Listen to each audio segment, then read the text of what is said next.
सभी को good afternoon. इससे पहले वाली क्लास में हिस्ट्री में जैन धर्म स्टार्ट किया था। जैन धर्म में सब कुछ बता दिया, कुछ बातें रह गई वो आज के क्लास में कंप्लीट करा दें। उसके बाद स्टार्ट करेंगे महाजनपद काल। पढ़ा रहे थे एंशियंट हिस्ट्री। एंशियंट हिस्ट्री में भी पढ़ा रहे थे जैन धर्म।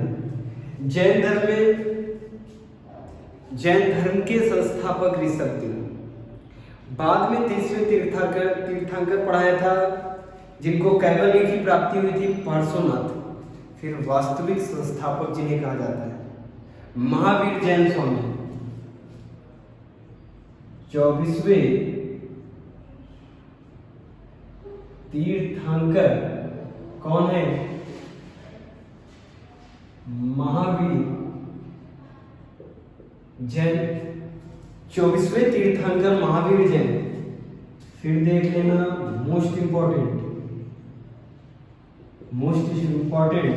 इनको ही वास्तविक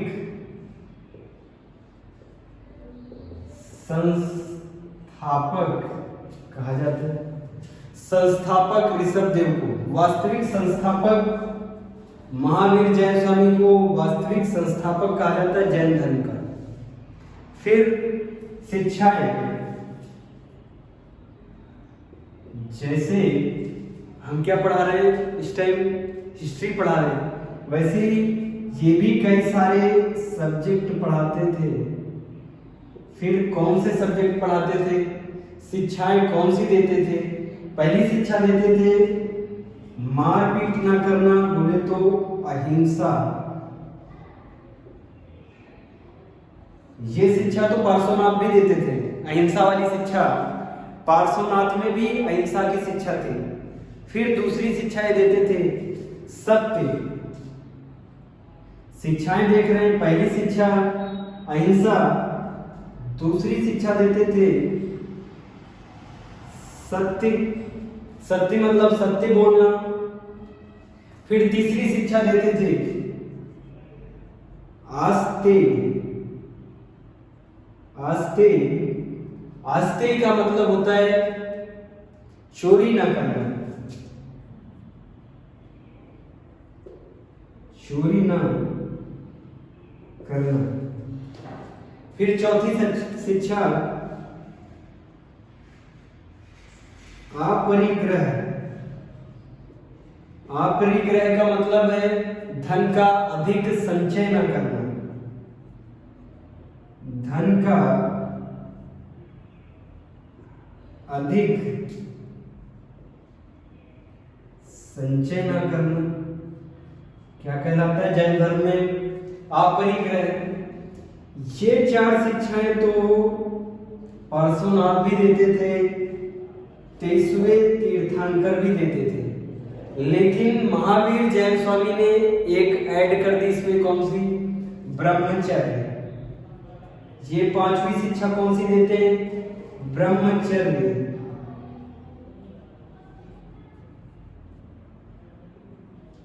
ब्रह्मचर्य की शिक्षा।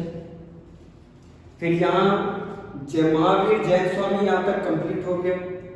फिर देख लेना जैन धर्म में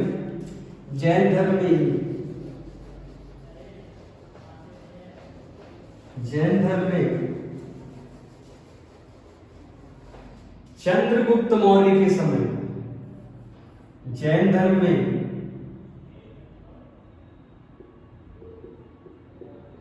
चंद्रगुप्त मौर्य कहाँ के शासक थे? पाटलिपुत्र के शासक थे। मगध की राजधानी पाटलिपुत्र। महाजनपद काल में आगे पढ़ाएंगे चंद्रगुप्त मौर्य के बारे में। मगध के राजा चंद्रगुप्त मौर्य बने। चंद्रगुप्त मौर्य जब बने तब महावीर जैन स्वामी नहीं थे, तब वो मर चुके थे। लेकिन उनके शिष्य थे, उनके दो शिष्य थे। एक का नाम था भद्रबाहु, एक का नाम है भद्रबाहु। फिर दूसरे शिष्य का नाम है स्थूल बाहु। ये किसके समय पे थे? चंद्रगुप्त मौर्य के समय पे थे। फिर नोट डाउन कर लेंगे, चंद्रगुप्त मौर्य के समय पे ही इन्हीं के समय में अकाल पड़ा। चंद्रगुप्त मौर्य के समय में ही अकाल पड़ा। तो जैन धर्म के ये दो लोग बड़े उस समय प्रख्यात थे जैन धर्म में। कौन कौन? भद्रबाहु और स्थूलबाहु। उस टाइम पे कोरोना वायरस के जैसा अकाल पड़ा। कहां पे? मगध में। कहां अकाल पड़ा? मगध में अकाल पड़ा। उस समय जैन धर्म के अनुयायी कौन थे? अनुयायी कौन थे? भद्रबाहु, स्थूलबाहु। भद्रबाहु मगध छोड़ के चले गए। ये भारत का मैप है।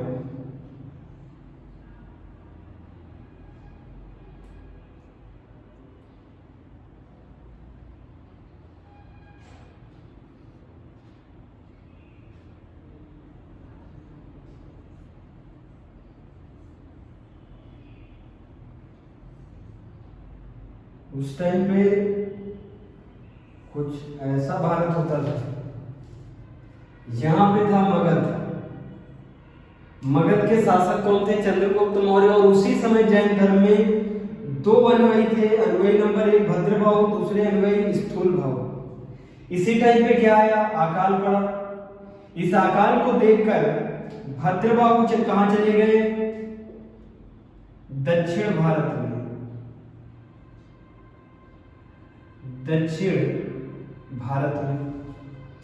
अकाल से पहले ये दोनों अनुयायी नग्न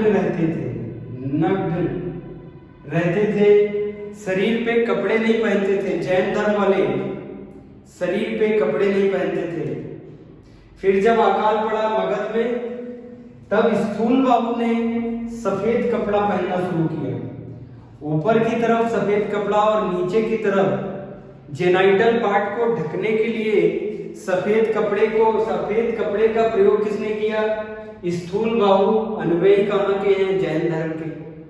लेकिन भद्रबाहु दक्षिण भारत की तरफ चले गए। लेकिन इन्होंने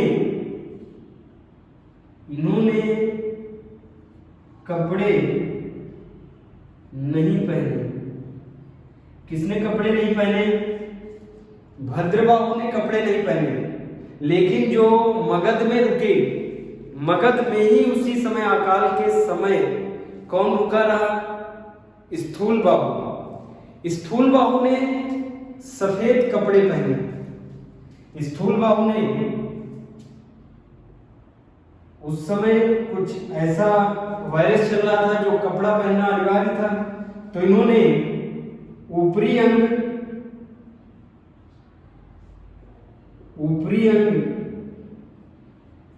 और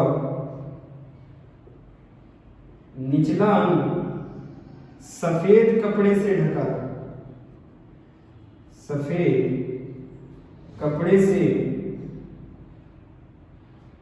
किसने? स्थूलबाहु ने। मगध में 312 बीसी में अकाल पड़ा। उस समय मगध का राजा चंद्रगुप्त मौर्य थे। उस समय मगध के राजा कौन थे? चंद्रगुप्त मौर्य। उस समय जैन धर्म के अनुयायी कौन थे? भद्रबाहु और स्थूलबाहु। भद्रबाहु को डर लगा तो वो दक्षिण भारत पलायन हो गए। चले गए। लेकिन उन्होंने जैन धर्म का पालन किया। महावीर जैन स्वामी ने क्या कहा था कि कपड़े शरीर पे नहीं पहनना है। तो भद्रबाहु ने कपड़े नहीं पहने, दक्षिण भारत गए, जैन धर्म का प्रचार प्रसार किया, लेकिन कपड़े नहीं पहने। लेकिन जो मगध में रुके उनका नाम क्या है? स्थूलबाहु। उन्होंने सफेद कपड़े को पहना। फिर जब अकाल खत्म हुआ, जब पता चला भद्रबाहु को कि मगध में अब अकाल नहीं है, या फिर उत्तर भारत में अब महामारी खत्म हो गई तो भद्रबाहु फिर वापस आए कहां पे, मगध में। भद्रबाहु फिर मगध में जब वापस आए तो स्थूलबाहु ने क्या पहन रखा था, सफेद कपड़ा, सफेद कपड़ा पहन रखा था। तो इन दोनों का टकराव हुआ, लड़ाई हो गई दोनों की, किसकी किसकी, भद्रबाहु वर्सेस स्थूलबाहु की लड़ाई हो गई। भद्रबाहु ने कहा तुमने जैन धर्म को बर्बाद कर दिया, तुमने कपड़े क्यों पहन लिए शरीर पे।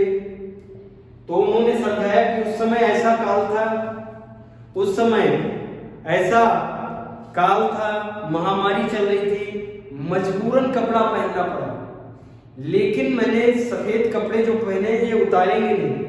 हमारे जितने भी शिष्य हैं, स्थूलबाहु ने कहा हमारे जितने भी मगध में शिष्य हैं वो कोई भी नग्न नहीं रहेगा, ऊपर की तरफ सफेद कपड़ा पहनेंगे, ऊपरी अंग में सफेद कपड़ा और निचले अंग में सफेद कपड़ा पहनेंगे।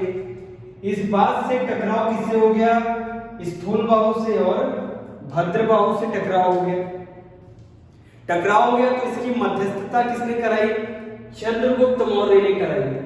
चंद्रगुप्त मौर्य ने कराई, एक सभा बना के। इन लोगों की सभा को क्या कहते हैं, संगीति, या फिर इंग्लिश में बोल सकते हैं कमेटी। सारे जैन लोगों को बुला के कमेटी बनाई गई। कहां पे, पाटलिपुत्र में। पाटलिपुत्र किसकी राजधानी, मगध की राजधानी। उस समय मगध का राजा कौन, चंद्रगुप्त मौर्य। ये सभी क्वेश्चन आते हैं। चंद्रगुप्त मौर्य क्या है, ये राजा, चंद्रगुप्त मौर्य राजा है। लड़ाई किसकी किसकी हो रही, स्थूलबाहु वर्सेस भद्रबाहु। इनका कॉम्प्रोमाइज, सुलह समझौता कौन करवाने आया, मगध का राजा चंद्रगुप्त मौर्य। चंद्रगुप्त मौर्य किसकी सुलह करा रहा है, भद्रबाहु की और स्थूलबाहु की सुलह करा रहा है। स्थूलबाहु से कहा तुम कपड़े उतार दो, उन्होंने कहा हम कपड़े नहीं उतारेंगे। फिर भद्रबाहु से कहा तुम सफेद कपड़े क्यों नहीं पहन लेते, इन्होंने कहा हम सफेद कपड़े भी नहीं पहनेंगे। तो चंद्रगुप्त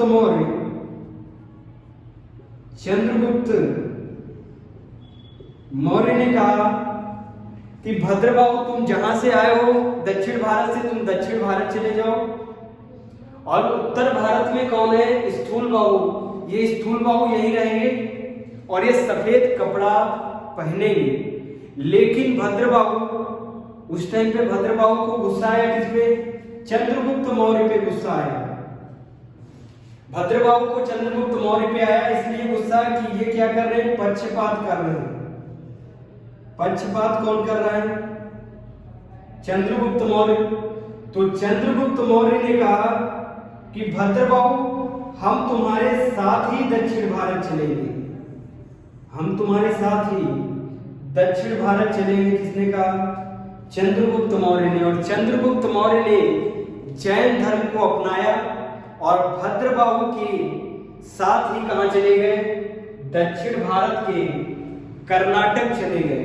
दक्षिण भारत में कहां चले गए, कर्नाटक। दक्षिण भारत में कर्नाटक चले गए, जैन धर्म को अपनाया। और जैन धर्म को अपनाते हुए एक संधारा पद्धति होती है जैन धर्म में, संधारा पद्धति से अपने प्राणों का त्याग किया। किसने, चंद्रगुप्त मौर्य ने। चंद्रगुप्त मौर्य ने क्या अपनाया, जैन धर्म को अपनाया। किसके कहने पे, भद्रबाहु के कहने पे। और साथ भद्रबाहु के कहां चले गए, दक्षिण भारत चले गए। मगध को छोड़कर दक्षिण भारत चले गए चंद्रगुप्त मौर्य। किसकी किसकी लड़ाई हुई, स्थूलबाहु की और भद्रबाहु की।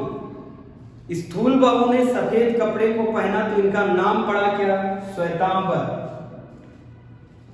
स्थूल बाहु ने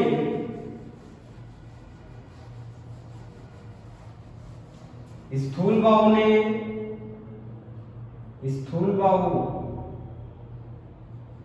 नहीं माने, स्थूल बाहु नहीं माने, सफेद कपड़े धारण किए, सफेद कपड़े धारण किए तो इनको क्या कहा जाता है? श्वेतांबर। श्वेतांबर। और नग्न कौन रहा? भद्रबाहु। भद्रबाहु ने शरीर पे कपड़े नहीं पहने तो इनको कहा जाता है दिगंबर। एग्जाम में पूछा जाता है। तो बताओ दक्षिण भारत में ज्यादा दिगंबर मिलेंगे या श्वेतांबर? दक्षिण भारत में किसका प्रभुत्व ज्यादा? भद्रबाहु का। भद्रबाहु आए दक्षिण भारत से और चले भी गए दक्षिण भारत में। तो नग्न जैन कहां मिलेंगे? नग्न जो कपड़े नहीं पहनते वैसे जैन कहां मिलेंगे? दक्षिण भारत में। जो सफेद कपड़ा पहनते, ऊपरी अंग और निचला अंग सफेद कपड़े से ढकते, उनको क्या बोलेंगे? श्वेतांबर। और श्वेतांबर ज्यादा कहां मिलते हैं? उत्तरी भारत में। उत्तरी भारत जैसे यूपी, बिहार, बंगाल और भी पंजाब, राजस्थान के एरिया में कौन मिलेगा? श्वेतांबर मिलेंगे। उत्तरी भारत में श्वेतांबर मिलेंगे, दक्षिणी भारत में दिगंबर मिलेंगे। किस लिए? भद्रबाहु की अध्यक्षता में सभी नग्न लोग, सभी जितने भी नग्न रहते थे वो सब कहां चले गए? दक्षिण भारत में चले गए। और खुद वहां का राजा चंद्रगुप्त मौर्य भी चला गया कहां पे? दक्षिण भारत में। कर्नाटक में, कर्नाटक के क्षेत्र में कौन चला गया भद्रबाहु के साथ? चंद्रगुप्त मौर्य। फिर यहां तक क्लियर है? जैन धर्म। जैन धर्म यहां तक क्लियर है। जब दो लोगों की लड़ाई हुई, किसकी किसकी? भद्रबाहु और स्थूल बाहु की। नोट डाउन करना संगीति। जैन धर्म की दो संगीति हुई है। एक तो हुई है 300 में, 300 बीसी में, और एक हुई है 512 एडी में। ये लोग संगीति कहते हैं।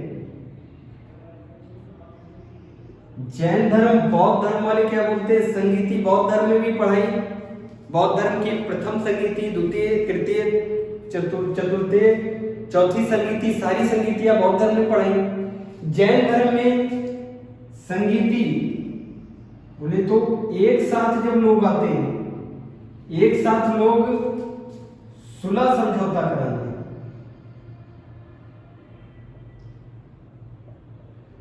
सुलह समझौता या बातचीत करने जब एक साथ लोग आते हैं उसको क्या बोलते हैं? सभा। हम लोग बोलते हैं सभा, जैन धर्म बौद्ध धर्म वाले बोलते हैं संगीति, लेकिन मॉडर्न टाइम में क्या बोला जाता है? कॉम्प्रोमाइज। कॉम्प्रोमाइज, कॉम्प्रो करना। फिर किसकी किसकी कॉम्प्रो हो रही? स्थूल बाहु, स्थूल बाहु और भद्रबाहु। पहली संगीति कब होगी? 300 बीसी में। पहली संगीति 300 बीसी में कहां? पाटलिपुत्र। ये सारे क्वेश्चन आए। जैन धर्म की पहली संगीति, जैन धर्म की पहली बैठक या पहली संगीति कब? 300 बीसी में। कहां पे? मगध के पाटलिपुत्र में। मगध के पाटलिपुत्र में उस समय मगध का राजा कौन है? उस समय मगध का राजा चंद्रगुप्त मौर्य। उस समय मगध का राजा चंद्रगुप्त मौर्य। उस समय मगध का राजा कौन? चंद्रगुप्त मौर्य। लेकिन संगीति की अध्यक्षता कौन करेगा? संगीति की अध्यक्षता करेंगे स्थूल बाहु, क्योंकि स्थूल बाहु का ही तो एरिया है मगध जहां पे वो रुके थे। स्थूल बाहु का एरिया है तो अध्यक्षता, अध्यक्षता कौन करेगा? ये भी क्वेश्चन आया स्थूल बाहु। जैन धर्म की पहली संगीति 300 बीसी में कहां पे? पाटलिपुत्र में। पाटलिपुत्र किसकी राजधानी? मगध की राजधानी। और मगध का राजा उस समय कौन? मगध का राजा उस समय कौन? चंद्रगुप्त मौर्य। फिर अध्यक्ष कौन बनेगा?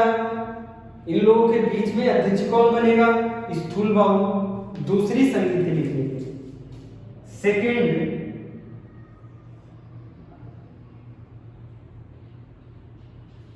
दूसरी जैन धर्म की संगीति लिख लेते हैं। दूसरी जैन धर्म की संगीति होगी 512 एडी में गुजरात के वल्लभी में। वल्लभी में गुजरात के दूसरी संगीति 512 एडी, बीसी नहीं है, एडी एनो डोमिनी। जीसस के जन्म के बाद से एडी चलता है और जन्म से पहले बीसी। जन्म के 512 साल बाद, जीसस के जन्म के 512 साल बाद दूसरी जैन संगीति होगी। कहां पे? लिख देते गुजरात के, गुजरात के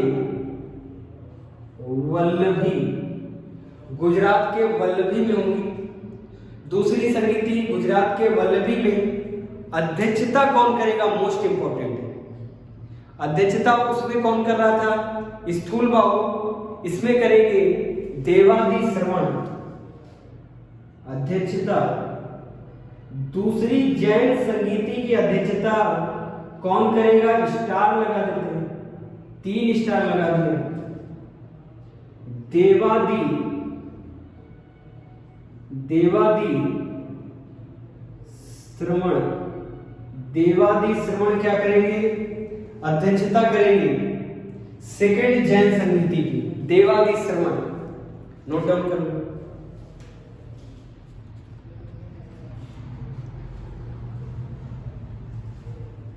यहां तक सभी को क्लियर है?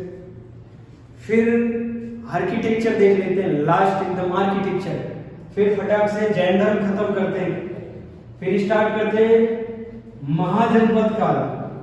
महाजनपद काल में बिंबिसार, अजातशत्रु, उदयन, महापद्मानंदा, शिशुनाग, महापद्मानंदा, धनानंद, चंद्रगुप्त मौर्य, बिंबिसार, अशोक, ऐसे करके महाजनपद काल में ये सब राजा पढ़ने जैन धर्म फटाफट कंप्लीट करते हैं।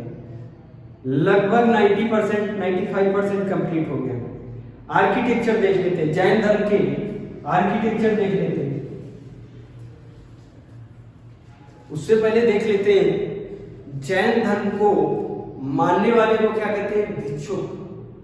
जैन धर्म को जो निष्ठा से मानता है, जैन धर्म की प्लेटफॉर्म पे चलता है, गृहस्थ आश्रम को त्याग देता है, उसको बोलते हैं भिक्षुक। और ऐसा ही काम जब स्त्री करे तो उसको कहते हैं भिक्षुणी। और जो गृहस्थ आश्रम में रह के, गृहस्थ आश्रम में रह के जैन धर्म को मानते, उनको कहते हैं श्रावक। और फीमेल को कहते हैं श्रावकी। देख लेते, पहले आर्किटेक्चर देख लेते जैन धर्म के।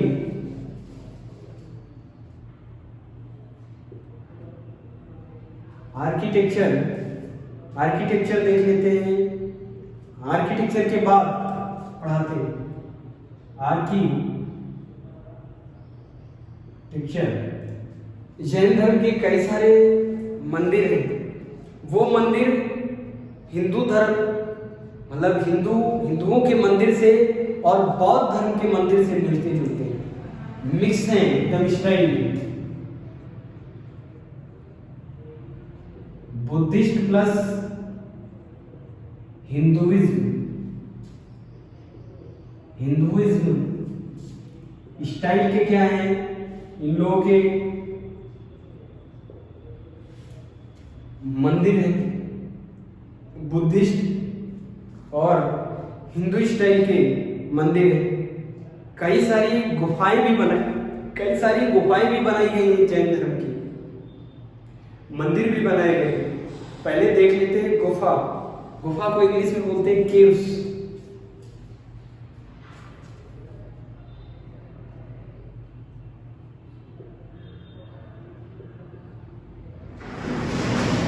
गुफा, पहली गुफा है इलोरा कैव्स। इलोरा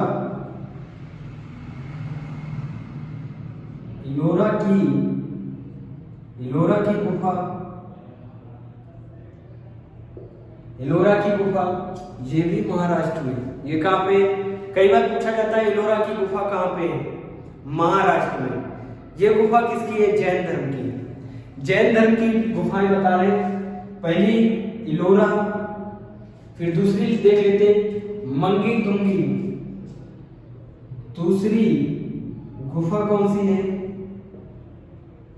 मंगी तुंगी गुफा, ये भी महाराष्ट्र में है। फिर तीसरी गुफा का नाम है गजपथा गुफा, तीसरी गुफा है।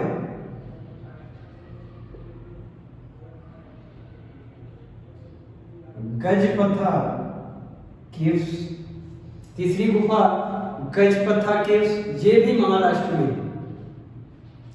फिर देख लेते तीनों गुफाएं कहां पे हैं, महाराष्ट्र में। तीनों गुफाएं महाराष्ट्र में। फिर एक गुफा उदयगिरी, पूछा गया है उदयगिरी की गुफा कहां पे है। उदयगिरी की गुफा उड़ीसा में है। उदयगिरी की गुफा उड़ीसा में है। फिर सबसे फेमस गुफा है हाथी गुफा।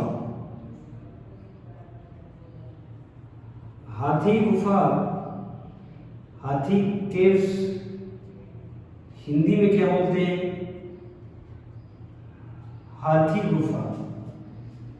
उदयगिरी गुफा और हाथी गुफा दोनों उड़ीसा में है। दोनों कहां पे, उड़ीसा में है।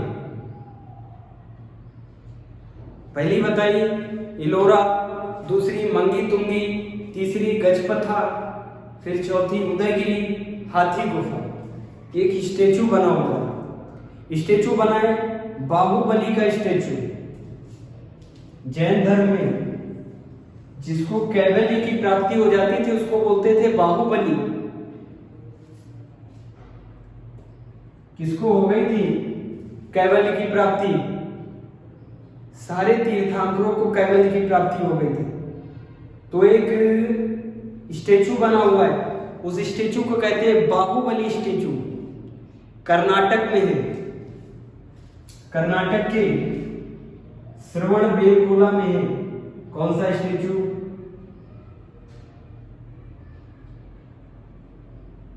बाहुबली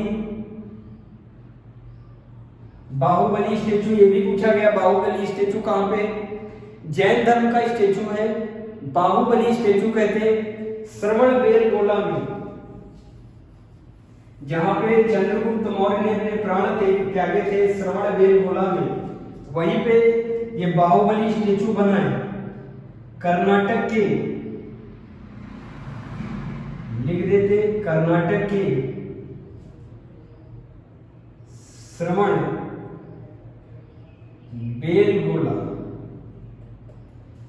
बेलगोला में स्थित क्या है, बाहुबली स्टेचू। फिर टेंपल देख लेते हैं। पहले देख लिया गुफा, एक स्टेचू देख लिया, टेंपल देख लेते हैं। पहला टेंपल है तिलवारा टेंपल, कई बार एग्जाम में पूछा गया है, नोट डाउन कर लो। गुफा कितनी बताई, इलोरा, मुंगी तुंगी, गजपथा, उदयगिरी, हाथी गुफा। आप देख लेते हैं टेंपल्स, हिंदी में बोलते हैं मंदिर। किसी स्टाइल में मंदिर बने हुए, हिंदू बुद्धिस्ट स्टाइल के मंदिर है। पहले मंदिर का नाम है दिलवारा मंदिर। पहला जो मंदिर है वो है दिलवारा टेम्पल।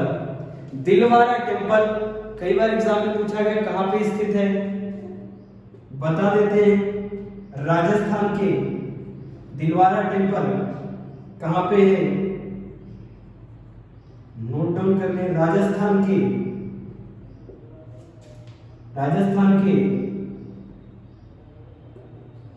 माउंट आबू में, राजस्थान के माउंट आबू में क्या है, दिलवारा टेम्पल। किसका टेम्पल, जैन धर्म का टेम्पल।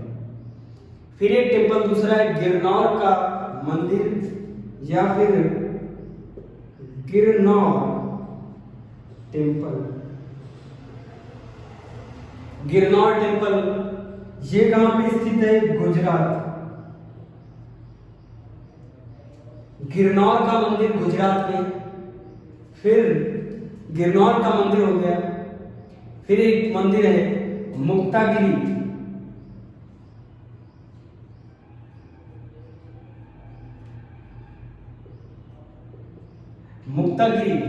मुक्तागिरी मंदिर है महाराष्ट्र।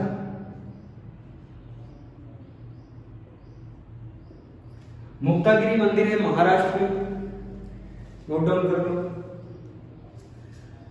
यहां तक जैन धर्म कंप्लीट करा दिया, एकदम कंप्लीट। किसी भी एग्जाम की तैयारी कर रहे हैं, यूपीएससी, एसएससी, बैंक, रेलवे, कोई भी एग्जाम, हिस्ट्री तो हिस्ट्री रहेगी। जैन धर्म में महावीर जैन स्वामी तो जैन स्वामी ही रहेंगे, सन, डेट, कार्य सब वही रहेगा। इसीलिए पूरा कंप्लीट कराया है। इतना कंप्लीट कर लो, इसी के अंदर से क्वेश्चन आएंगे, फिर चाहे जो एग्जाम, इसके बाहर क्वेश्चन नहीं जाएंगे। यहां तक बता दिया, गुफा बता दी, मंदिर देख लो। दिलवारा टेम्पल पूछा गया है, राजस्थान के माउंट आबू में है। गिरनौर का मंदिर, गिरनौर टेम्पल गुजरात में। मुक्तागिरी मंदिर महाराष्ट्र में। बाहुबली का स्टेचू पूछा गया कहां पे बना है, श्रवणबेलगोला कर्नाटक में बाहुबली का मंदिर है। जैन धर्म फिर बता देते हैं, दक्षिण भारत में ज्यादा प्रचार प्रसार हुआ। दक्षिण भारत में उत्तर भारत के कंपैरिजन जैन धर्म का दक्षिण भारत में प्रचार प्रसार ज्यादा क्यों? दक्षिण भारत में ज्यादा क्यों? पहला कारण, चंद्रगुप्त मौर्य चले गए थे दक्षिण भारत, बताया ना अभी, चंद्रगुप्त मौर्य चले गए थे दक्षिण भारत और क्या अपना लिया था, जैन धर्म। कर्नाटक चले गए थे। जब इन्होंने जैन धर्म अपनाया तो इन्होंने दक्षिण भारत में प्रचार प्रसार किया। और एक जब राजा प्रचार प्रसार करता है ना, किसी धर्म का जब राजा प्रचार प्रसार करता है तो वो और ज्यादा फूलता फूलता है। इन्हीं का पोता अशोक सम्राट क्या जैन धर्म नहीं अपनाएगा, वो अपनाएंगे बौद्ध धर्म को और पूरे एशिया में प्रचार प्रसार कराएंगे। कौन? अशोक सम्राट। फिर देख लेते हैं दूसरा कारण, भद्र बाहु के कारण। दो कारण हैं जैन धर्म के दक्षिण में प्रचार प्रसार ज्यादा होने के, दो कारण हैं। पहला, चंद्रगुप्त मौर्य ने अपनाया जैन धर्म और चले गए दक्षिण भारत, प्रचार प्रसार किया दक्षिण भारत में, काम खत्म। साथ में कौन गया? भद्रबाहु भी साथ में गया, बहुत कट्टर अनुयायी है कहा किसका? जैन धर्म का। इसने भी साथ साथ प्रचार प्रसार कराया। इसलिए दक्षिण भारत में ज्यादा जैन धर्म वाले मिलते हैं, उत्तर भारत में कम मिलते हैं। लेकिन जहां भी मिलते अभी भी बरकरार है। जहां भी है भारत में जैन धर्म वाले अभी भी बरकरार है, कम थे लेकिन बरकरार अभी भी है। बौद्ध धर्म वाले बरकरार नहीं है। किस कारण से? बौद्ध धर्म सीधे सीधे किससे दुश्मनी ले रहा था? ब्राह्मण से। और ब्राह्मण का उस समय प्राचीन समय में बहुत वर्चस्व था। लेकिन जैन धर्म ने सीधे सीधे दुश्मनी नहीं ली ब्राह्मण से। उसने भगवान को भी माना, आत्मा को भी माना और वर्ण व्यवस्था को भी माना, जिसको किसने बनाया था? ब्राह्मण ने बनाया था। उसको भी पूरी वरीयता दी, इसीलिए बरकरार है जैन धर्म। बौद्ध धर्म बरकरार नहीं है क्योंकि उसने सीधे सीधे दुश्मनी किससे ले ली? ब्राह्मण से ले ली। फिर आगे पढ़ेंगे, पुष्यमित्र शुंग ने विनाश किया, शशांक राजा ने विनाश किया। फिर देख लेंगे जिसने बौद्ध वृक्ष को कटवाया वो पहली महिला, अशोक सम्राट की पत्नी जिसने बौद्ध धर्म के वृक्ष को कटवाया। कल की क्लास में, नेक्स्ट क्लास में स्टार्ट करेंगे क्या? महाजनपद काल।